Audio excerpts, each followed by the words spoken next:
ঘুম থেকে উঠার পরে যখন দেখি যে বেলা 10টা বেজে গেছে, তখন তো মাথায় হাত, কি করব, কোন দিকে যাব, মানে পাগলের মতো হয়ে গেছি। আসসালামু আলাইকুম, সবাই কেমন আছেন? আশা করি যে যেখান থেকে আমার ভিডিওটি দেখছেন ভালো আছেন এবং সহি সালামতে আছেন।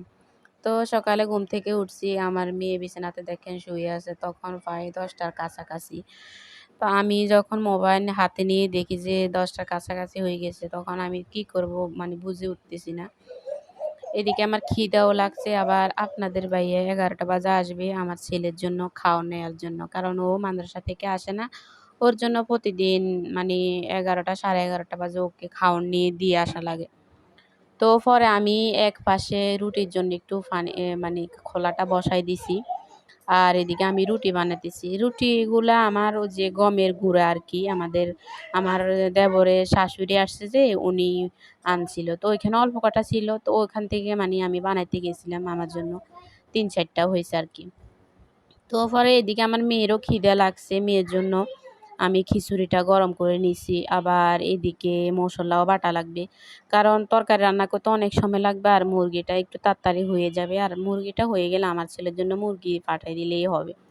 তো এর জন্য আমি তাড়াতাড়ি করে এদিকে মশলা মানে জিরাটা বেটে নিচ্ছি, আবার এদিকে অনেকগুলো দোয়া ফালি ওগুলাও করতেছি, আবার এদিকে অনেক খিদে, কি করব। তো তার জন্য আমি মানে একটা রুটি দিয়ে মানে চা দিয়ে খেয়ে নিয়েছি, আর এক পাশে ভাত বসাই দিছি।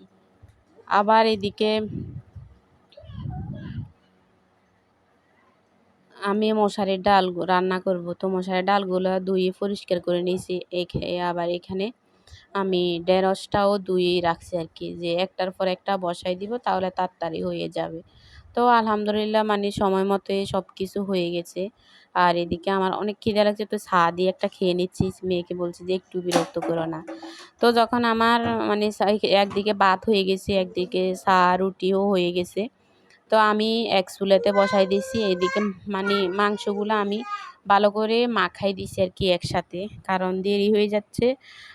ওইদিকে যদি মশলা মানে কষাতে যাই তাহলে অনেক সময় লাগবে। তো মশলাটা আমি মানে এইভাবে মুরগিটা বসাই দিছি। আর এইদিকে এইভাবে মুরগিটা বসাই দিলেও খেতে অনেক মজা লাগে। ঢেঁড়সটাও এক পাশে বসাই দিছি, আর মুরগিটা এক পাশে বসাই দিছি। ডালটা পরে বসাবো আর কি। তো আপনাদের ভাইয়া আসছিল প্রায় 11টা বাজে, 11টার পরে আসছিল। ওনারে আমি ফোন দিছিলাম। আর এখানে কালকের ওই যে আমি পাঙ্গাস মাছের যে মরিচ খোলাটা দিছি, ওই পাঙ্গাস মাছের মরিচ খোলাটা গরম করে নিছি, যে যদি আপনাদের ভাইয়া খাবে, না খাইলে এটা রেখে দিবা আর কি। তো আমার ডালও হয়ে গেছে, ভেন্ডি ভাজিও হয়ে গেছে, আবার মুরগিটাও হয়ে গেছে, মানে 2 চুলায় বসাই দিছি, তো তাড়াতাড়ি হয়ে গেছে।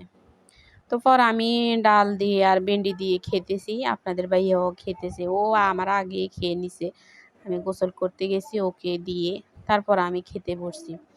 তো ভেন্ডি ভাজি দিয়ে ডাল দিয়ে ভাত খাইতে আমার কাছে খুবই মজা লাগছিল। তো ভাবতেছি যে আমার বন্ধু বান্ধব ওদের সাথে একটু শেয়ার করি। আসলে আমরা মেয়েরা কি করব, এক হাতে 100টা কাজ করা লাগে, তবুও মানে অনেক সময় কি মানে আমরা দায়ী পারি না।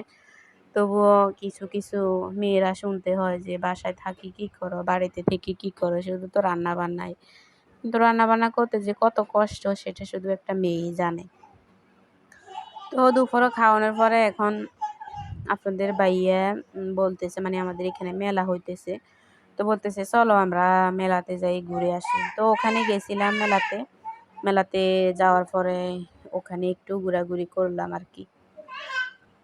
তো সবাই দোয়া করবেন এভাবে যেন। আর এখান থেকে একটু বড়া নিছিলাম, আপনাদের ভাইয়া জিলাপি খায়, একটু জিলাপি নিছিলাম, কারণ ও অনেক পছন্দ করে। তো এগুলো আনার পরে এখন আপনাদেরকে দেখাইতেছি যে মেলা থেকে আমি কি কি কিনলাম। তো 2টা পর্দার কাপড় কিনছিলাম। 2টা পর্দার কাপড় প্রাইস নিল 180 টাকা করে। আগে নিত 170 টাকা, 60 টাকা করে, কিন্তু এখন ওরা আবার 10 টাকা বাড়াই দিছে। আমি বলতেছি কি বলছেন, এগুলা তো আগে এত দাম নিতেন না, একটু কম দাম আর একটু একটু কম রাখেন, 10 টাকা কম রাখেন। ও বলতেছে না না, 10 টাকা কম রাখা যাবে না, এগুলা 80 টাকা 180 টাকায় বিক্রি করি, 180 টাকায় নিলে নিতে পারেন। তো কি করব আর মানে অনেকবার বলার পরও ও বলছে যে না দেওয়া যাবে না, আপনারা 180 টাকা হলে দিয়ে দেন। আমি বলতেছি যে 180 টাকা একটু বেশি হয়ে যায়, 10 টাকা কম রাখেন। না, ও রাখবে না। আবার আপনাদের ব্যাগ, মানে ব্যাগ নিতে গেছি, ব্যাগ ব্যাগ নিয়েছিলাম একটা, মানে ব্যাগ অনেক ধরনের ব্যাগ ছিল। তো আমি মানে আপনাদের ভাইয়াকে বলতেছি যে কোনটা পছন্দ হয় নেন, ও বলতেছে তোমার যেটা পছন্দ ওইটা নেন। তো একজনের সাথে একজনের ঠেলাঠেলি করতে করতে পরে এই ব্যাগটা নিয়েছি, কই থাক এটা নিই, নতুন একটা ব্যাগ, কারণ এটা আমি ইউজ করি নাই। আসলে এই ধরনের কোনো ব্যাগই আমি ইউজ করি নাই, এর জন্য নেওয়া হয়েছে আর কি, মানে এরকম ব্যাগ। তো নেওয়ার পরে এখন আমার মেয়ে তো আমাকে আর দিচ্ছে না, ব্যাগ তো নিচ্ছে না আমার থেকে, মানে আমার দিতেছে না, বলতেছি দেখি আমিও একটু ভিডিও করি, আমিও একটু দেখি। ও মানে দেয় না আমাকে, বলতেছে মানে ও কান্না করতেছে। তো পরে জিলাপি, মানে ওই ব্যাটাটা মানে একটা মানে এখানে আমরা বড়া, মানে যাইলে বড়া নেওয়া হয়, বড়া আর জিলাপি এই দুইটা জিনিস আমাদের মানে গেলে নেওয়া হয়, কারণ আমিও খাই আপনাদের ভাইও খায়। কিন্তু কালকে বেটাটা আমাদেরকে কমাই দিছিল, মানে কেন এত কম দিয়েছে জানি না। আর জিলাপি দিছে, জিলাপি যেগুলো মানে আমাদের দেওয়ার অতগুলাই দিছে, কিন্তু আমাদেরকে বড়াটা কম দেওয়া হয়েছে।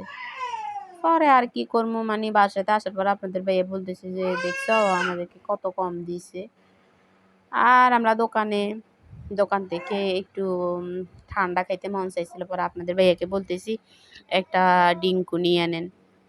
তো পরে ও একটা ইয়ে নিছে, ফুটিকা নিয়েছে আর একটা